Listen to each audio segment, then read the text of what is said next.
And then if you want to check out your photos, you can check them out at the front. Okay.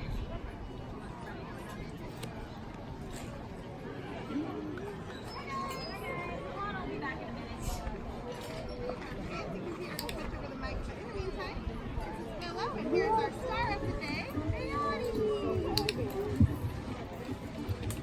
Good job following those directions, guys. We appreciate it. The working move. It's nice putting on the track. Bahati, come and set up. Thank you. Now again, I know it may be tempting, especially since Willow may be one of those things that you left at home. But we want to, of course, remind you that Willow is working right now. She's wearing an interesting color, that's for sure. She's wearing a cheetah color. For today. Of course, I can give you guys this opportunity just to sit in awe at your feet away from a cheetah, or if you have any questions, I am more than happy to answer those right off the bat. Yeah. So I saw some dark streaks on there. I was wondering if that was from the cheetah stopping. Yes. Yeah, so you're seeing essentially the brake pads, brake marks from our cheetahs. Essentially the mechanism of their braking. They will use that tail as a form of braking as well. They'll kind of swing it in a big circle to kind of not only help with balance, but to help them slow down a little bit. Bahati's a busy girl. She's like always on a mission, so that's what we're seeing Jess working through right now as well. But if you look carefully at Bahati's front feet and the anatomy of her feet, if you look about 3 inches up from where her foot hits the ground, just on the back side, you'll see kind of these conical structures. Now, those are not claws. Well, she does have 2 claws, but they're not that high up. But those are essentially the brake pads for a cheetah. She's going to essentially sit back with all of her weight, and she's going to dig those into the ground to help her slow down. So that's those marks on the grass is what you're seeing. Our track took a bit of a beating in the rainy weather we had the last few months. So, especially in this area, it hasn't quite recovered. So, we've noticed that the brake marks are a little bit more dramatic, I guess you could say. We do run in the other direction as well, too. We have the material and the equipment to do either. But based on the condition of our track, too, at the other end, the grass is non-existent in certain parts. So we, and again, not to say that we spoil our animals, but we spoil our animals. And these cats are pretty much used to running on soft, lush, fluffy grass. And so we are very keen on taking care of their pads. We've had cats that have actually split their pads before. It's similar to what may happen in a dog. But we want to make sure that we're not kind of endangering their health and safety. So today, not the case to run them that way.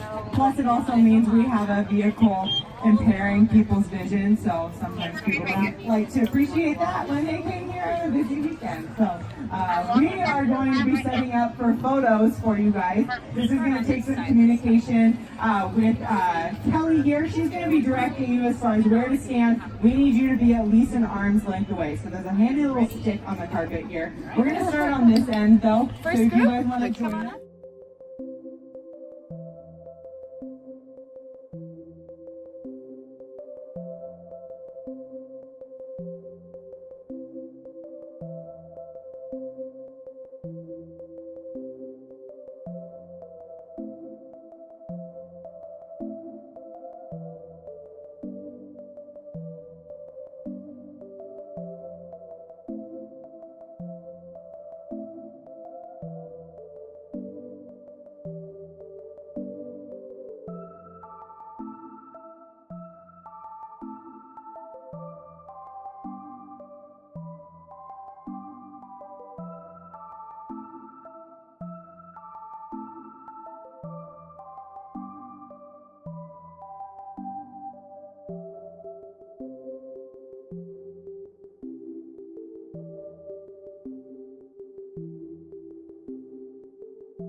Typically, you want to introduce them to weird stimuli like people in crowds and parks and all sorts of different things when they're younger, because actually their brains are designed to take in stimuli that allows them to essentially not be afraid of those things later in life.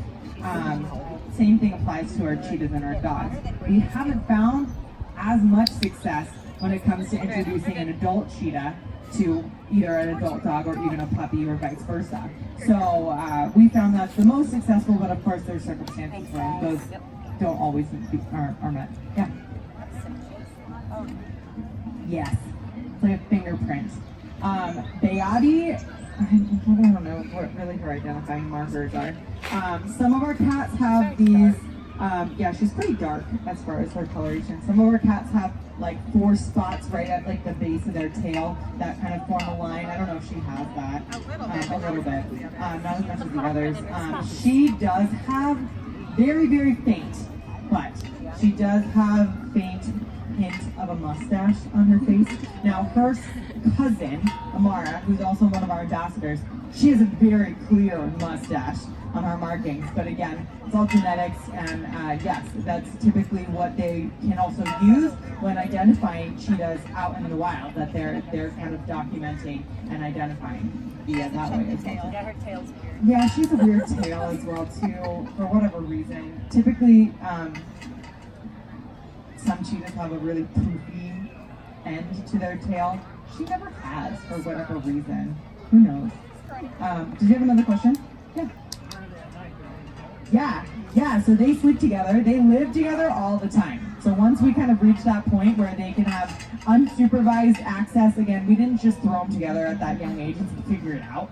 We were very, very keen on watching their behavior and body language and their communication skills, because we wanted to make sure they were compatible before we just throw them together, because we have had times where it doesn't work out. We've had cheetahs that decide that they don't want to live with their dog.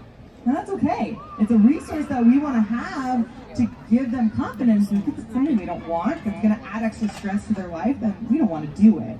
But for these two, they were very, very compatible.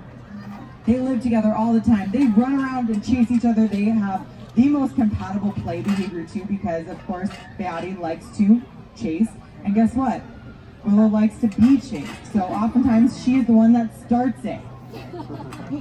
Right? So you guys can watch that if you're coming back to the park. I'll tell you tomorrow they'll probably be out in our cheetah exhibit, because we actually have recently acquired access to that where we rotate our ambassadors through there. So typically after our cats run, they spend the night and the next day over in that cheetah exhibit, which is a good opportunity for guests to actually see them interact when collars and leashes come off. But typically their housing is behind the scenes because they are such public entities, and we give them a lot of opportunities just to relax behind the scenes without feeling the need to be watched all the time. So. Yeah, oh, I don't remember what year this started. We've been doing this for what, like 10 years? We started in 2012. So, was that this track or was that the OG track? Okay. So, the Cheetah Run program, a little over 10 years old here at the park. Originally, it started as a program that we had to actually caravan about 25 people at a time, up to 50 people out to a facility just behind the scenes here. And we do still have access to that track. We actually use that as our practice track. It's a great opportunity to train newer cats that are learning to run without all the extra stimulus. There's no music, there's no large crowds, it's a little bit of a quieter area. So we still use that as a training track, but then this track, as Ashley said, 2012, so about 7 years now, we've been doing this run here. And so Bahati's been doing this almost for her entire life. Typically, we have 6 cheetahs that run here at our ambassador program. We have 2 young cubs that will be up and coming runners, but typically that maturity level for their physical growth will be about 2 years is when they'll start to potentially run here at our track. Of course, we'll use specialized equipment that's slower. It's a dog lure system that only pulls at 40 miles per hour, but this set of equipment that you see powered by an RV battery has the potential of pulling at 100 miles an hour. So we want to give those young cubs an opportunity to still game while they're learning to build their physical abilities here as well. So be able to follow their progress as they grow here. Yeah. Yeah.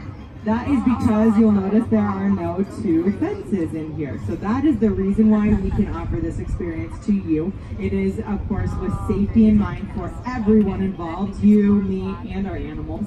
But that double leash is essentially to ensure, yeah, they're going to be heading out here, so we'll get those last minute photos of Bahati. But that double leash is essentially to ensure that if something were to happen to our primary trainer, we'll take this picture of a coconut that falls from a tree. No coconuts here.